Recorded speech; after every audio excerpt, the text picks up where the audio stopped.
Good morning. SSC MTS 2019 के सभी candidates का सक्सेस ग्रुप में बहुत बहुत स्वागत है। शायद ये एमटीएस की आखिरी परीक्षा होगी जो एसएससी द्वारा आयोजित कराई जाएगी, क्योंकि इसके बाद तो अब आपको सीईटी क्वालिफाई करना होगा, कॉमन एंट्रेंस टेस्ट, और शायद वो इससे बेहतर होगी क्योंकि सीईटी की परीक्षा साल में 2 बार होगी और आप लगातार एफर्ट करते रहेंगे तो सीईटी के मार्क्स में भी इम्प्रूवमेंट होता जाएगा और लास्टली आपको कहीं न कहीं जॉब मिल ही जाएगा। कम से कम रिज़ल्ट के लिए इतना लंबा इंतज़ार तो नहीं करना होगा। मैंने महाराष्ट्र की एक्सपेक्टेड कट ऑफ का एक वीडियो अपलोड किया था, आपको अच्छा लगा, शुक्रिया। बहुत सारे कमेंट्स भी आए थे, मैंने रिप्लाई करते हुए एक और वीडियो अपलोड किया था, उसे भी आपने देखा होगा। बहुत से बच्चों ने दिल्ली की एक्सपेक्टेड कट ऑफ के बारे में भी वीडियो अपलोड करने के लिए कहा था और ये प्रश्न भी किया था कि आपकी कट ऑफ का आकलन इतना लो क्यों रहता है। तो चलिए वीडियो शुरू करते हैं। पहले यही डिस्कस कर लेते हैं कि कट ऑफ का आकलन लो क्यों रहता है। अगर आप मेरे चैनल को पहली बार विजिट कर रहे हैं तो प्लीज़ सब्सक्राइब ज़रूर कर लीजिएगा और इस वीडियो को ज़्यादा से ज़्यादा शेयर भी कर दीजिएगा सभी अपने साथियों को, सभी को जानकारी हो जाए। तो चलिए वीडियो शुरू करते हैं। तो पहले बात कर लेते हैं कि कट ऑफ का आकलन लो क्यों रहता है। तो देखिए, कोई भी एग्ज़ाम जिसमें नेगेटिव मार्किंग है उसमें अगर कोई कैंडिडेट 70% मार्क्स ले आता है तो ये बहुत बड़ा अचीवमेंट माना जाएगा उसका। अब चूंकि नॉर्मलाइजेशन होता है तो नॉर्मलाइजेशन की वजह से 10 से 15 मार्क्स वो बढ़ जाते हैं। तो जिस कैंडिडेट के रॉ मार्क्स जो हैं 70 to 75 हैं, वो नॉर्मलाइजेशन के कारण 80+ मार्क्स हो जाते हैं और इतने पे सिलेक्शन हो जाता है, पहली चीज़। दूसरी बात यह है कि कट ऑफ जो है वो वैकेंसी पर डिपेंड करती है। किसी भी स्टेट की कट ऑफ आपकी प्रेफरेंस के आधार पर फिक्स कर दी जाती है। अब अगर उस स्टेट की वैकेंसी बढ़ जाती है तो कंपटीशन रेशियो जो है वो घट जाता है।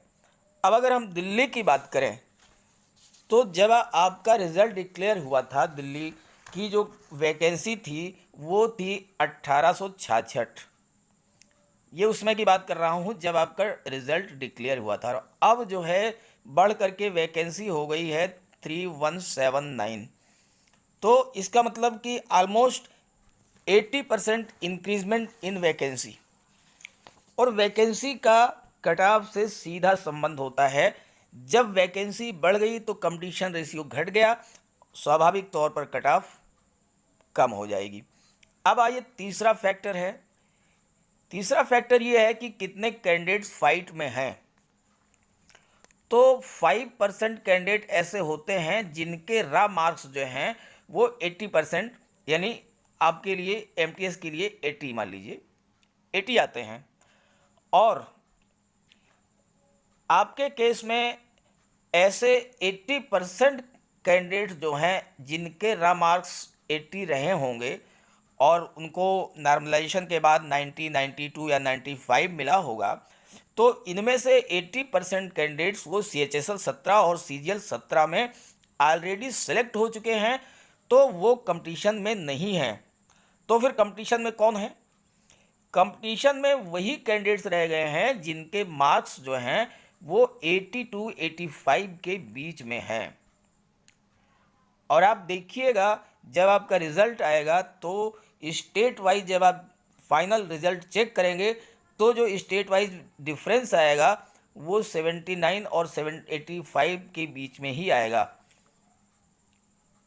मिनिमम और मैक्सिमम जो किसी स्टेट की लोवेस्ट कट ऑफ होगी और किसी स्टेट की जो कट ऑफ जहाँ पर हाईएस्ट गई है वो अंतर जो है 5-6 नंबर या 7 नंबर का रहेगा, इससे ज़्यादा का डिफरेंस नहीं आएगा। तो जो फाइट है वो 80 और 85 के बीच में है। जहाँ पर वैकेंसी कम है वहाँ कट ऑफ बढ़ जाएगी, 85 से भी ज़्यादा हो जाएगी, और जहाँ वैकेंसी ज़्यादा है वहाँ पर कट ऑफ जो है वो 80 के आसपास रहेगी। मैंने CHSL 18 टीयर 2 का एक वीडियो अपलोड किया था, आप उसे देख सकते हैं। एक्चुअल कट ऑफ मेरे एक्सपेक्टेशन से भी काफ़ी लो आई है। और ऐसे ही SSC CPO का भी कट ऑफ मैंने एक्सपेक्ट किया था और उसकी कट ऑफ भी उससे बहुत कम आई थी। वजह क्या थी कि मैंने इन सारे फैक्टर्स को कंसीडर करते हुए कट ऑफ बनाई थी। अब आइए बात कर लेते हैं दिल्ली की। तो दिल्ली की बात करें, जब आपका रिजल्ट आया था दिल्ली में वैकेंसी थी 1866 और अब ये वैकेंसी बढ़कर के 3179 हो चुकी है। अनरिजर्व की बात करें अगर, तो अनरिजर्व के उस समय 8655 लोग जो है वो फाइट में थे और अब तो उसमें और भी कमी आ चुकी है। तो एक तरह से जब आप कंपटीशन रेशियो वर्कआउट करेंगे तो ये कंपटीशन रेशियो जो है वो 1:7 के रेशियो में या 1:6 के रेशियो में ही आएगा। यानी एक सीट के लिए 7 कैंडिडेट अवेलेबल होंगे या एक सीट पर 6 कैंडिडेट अवेलेबल होंगे। ये आपका कंपटीशन रेशियो बनेगा और यही वजह है कि जो कट ऑफ है वो बहुत ही लो हो जाएगी। और दिल्ली के लिए एक बात और अच्छी है कि वहाँ पर 18 से 25 की वैकेंसी जो है वो जस्ट डबल हो गई है। 18 से 25 की जो वैकेंसी थी वो 1244 थी और आज की डेट में 2427 हो गई है, जस्ट डबल हो गई है। तो इन सारे फैक्टर्स को ध्यान में रखते हुए आइए बात करते हैं कि कट ऑफ कितनी बनती है। चलिए बात करते हैं दिल्ली की कट ऑफ 18 से 25 एज ग्रुप में। तो जैसा कि मैंने आपको बताया है कि दिल्ली में 18 से 25 एज ग्रुप की जो वैकेंसी थी वो जस्ट डबल हो गई है। 12 से 1244 वैकेंसी पहले थी और अब ये 1244 से बढ़ करके 2427 हो गई, यानी जस्ट डबल हो गई। अब आप एक चीज़ और ध्यान कीजिए, याद होगा आपको कि 1,20,000 कैंडिडेट्स में केवल 96,000 कैंडिडेट्स जो हैं इन्होंने डिस्क्रिप्टिव दिया है, यानी 80% कैंडिडेट्स ने ही डिस्क्रिप्टिव दिया है। तो जितने कैंडिडेट्स को क्वालिफाई कराया गया है दिल्ली से उसके 80% ही अपीयर हुए होंगे। तो इस तरह से जो कंपटीशन रेशियो बनता है दिल्ली का 18 से 25 का वो हार्डली 1:6 का बनेगा। एक सीट पर 6 कैंडिडेट का रेशियो, इससे ज़्यादा का नहीं बनेगा। तो चलिए बात कर लेते हैं कट ऑफ क्या बनती है दिल्ली की। EWS कैटेगरी की हम बात करें तो देखिए EWS की जो कट ऑफ है 70.45 है और इस स्थिति में जो एक्सपेक्टेड कट ऑफ है EWS की वो बनती है 76 टू 77 मार्क्स के बीच में। ऐसे ही SC कैटेगरी की अगर हम बात करें तो SC कैटेगरी की यहाँ 74.8 है और इनकी जो एक्सपेक्टेड कट ऑफ है वो 78 टू 79 के बीच में बनती है। आइए बात करें ST कैटेगरी की, तो शेड्यूल्ड ट्राइब्स की जो कट ऑफ है 60.5 है और इनकी जो फाइनल एक्सपेक्टेड कट ऑफ है वो 72 टू 73 के बीच में एक्सपेक्ट की जाती है। एक्स सर्विस मैन की बात करें तो एक्स सर्विस मैन की बात यहाँ जो है कट ऑफ तो 20 है, लेकिन 20 कट ऑफ नहीं होगी, कट ऑफ इनकी जो है ज़्यादा आएगी क्योंकि कंपटीशन के साथ साथ लोगों की जो इफ़िशियंसी है वो भी बढ़ी है। तो इसलिए एक्स सर्विस मैन की जो कट ऑफ है वो 50 से 52 के बीच में एक्सपेक्ट की गई है। 50 से 52 के बीच में सेफ रहेंगे एक्स सर्विसमैन। अब बात करें OH कैंडिडेट की, तो OH कैंडिडेट की यहाँ पर 60.448 है और इसके अकॉर्डिंगली OH कैटेगरी की जो कट ऑफ है वो 67 टू 68 के बीच में एक्सपेक्टेड है। HH कैटेगरी की बात करें तो यहाँ 32.07 है, लेकिन HH कैटेगरी की कट ऑफ भी ज़्यादा रहेगी। देखिए 2016 में जो है HH की कैटेगरी की जो कट ऑफ थी वो 88 थी। टीयर 1 में बहुत कम थी, लेकिन फाइनल जब सिलेक्शन हुआ है तो उनकी 88 थी। भले ही वो आउट ऑफ 150 मार्क्स रही हो तो 60 के आसपास तो बनेगी आउट ऑफ 100। तो एचएच कैटेगरी की अगर हम बात करें तो ये कट ऑफ इनकी जो है 58 टू 60 मार्क्स के बीच में एक्सपेक्ट की जाती है। और अब अगर हम बात करें ओबीसी कैटेगरी की, तो ओबीसी कैटेगरी में आपको एक बात ध्यान रखनी है कि ओबीसी की और अनरिजर्व की कट ऑफ में बहुत ज़्यादा फ़र्क नहीं रहता है। ओबीसी और अनरिजर्व की कट ऑफ लगभग बराबर रहती है। भले ही यहाँ पर 75 है अनरिजर्व की और ओबीसी की 70.8 है, लेकिन जब आपका फाइनल रिजल्ट आएगा तो ओबीसी और अनरिजर्व में मुश्किल से 0.5 या 1 नंबर का फ़र्क रहेगा। तो इस हिसाब से ओबीसी की एक्सपेक्टेड कट ऑफ जो है वो 80 टू 81 मार्क्स के बीच में एक्सपेक्ट की जाती है। इतने पर आप दिल्ली में बिल्कुल सेफ़ हैं।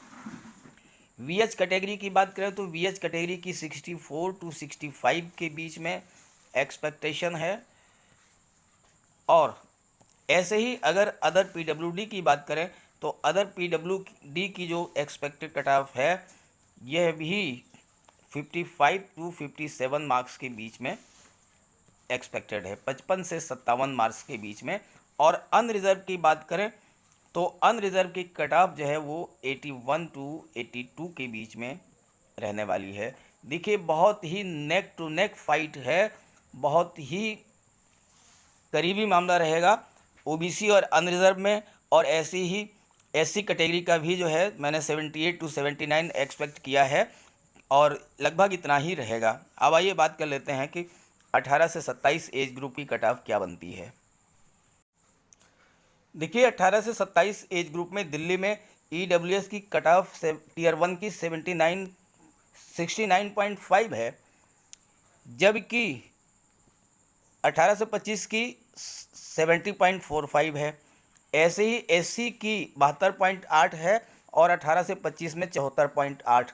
ये पहला स्टेट है दिल्ली जहां पर 18 से 27 की जो कट ऑफ टीयर 1 की है वो 18 से 25 से कम है। वजह इसकी ये है कि जब आपका रिज़ल्ट डिक्लेयर हुआ था उस समय 18 से 25 एज ग्रुप की जो वैकेंसी थी वो थी 1244 और 18 से 27 की जो वैकेंसी थी वो 622 थी, जस्ट हाफ। पहला स्टेट ऐसा है जहां पर ये डिफरेंस देखने को मिल रहा है। बिल्कुल उल्टी चीज़ देखने को मिल रही है, 18 से 27 की कट ऑफ लो है। लेकिन एक चीज़ ये हुई है कि जो वैकेंसीज बढ़ी हैं वो 18 से 25 में ही बढ़ी हैं, 18 से 27 में बहुत कम बढ़ी हैं। 18 से 27 में 622 से बढ़कर के 752 हुई हैं। केवल 130 वैकेंसी बढ़ी हैं, 18 से 27 में वैकेंसी नहीं बढ़ी हैं ज़्यादा, जो बढ़ी हैं वो 18 से 25 में। तो चलिए इस आधार पर कैलकुलेट करते हैं, वर्कआउट करते हैं कि क्या बनती है कट ऑफ की स्थिति। ईडब्ल्यूएस की बात करें तो ईडब्ल्यूएस की जो कट ऑफ है वो 75 टू 76 मार्क्स के बीच में एक्सपेक्टेड है। एससी कैटेगरी की बात करें तो एससी की कैटेगरी की 77 टू 78 के बीच में एक्सपेक्टेड है। एसटी कैटेगरी की अगर हम बात करें तो एसटी कैटेगरी की जो कट ऑफ है वो 71 टू 72 के बीच में एक्सपेक्ट की जाती है।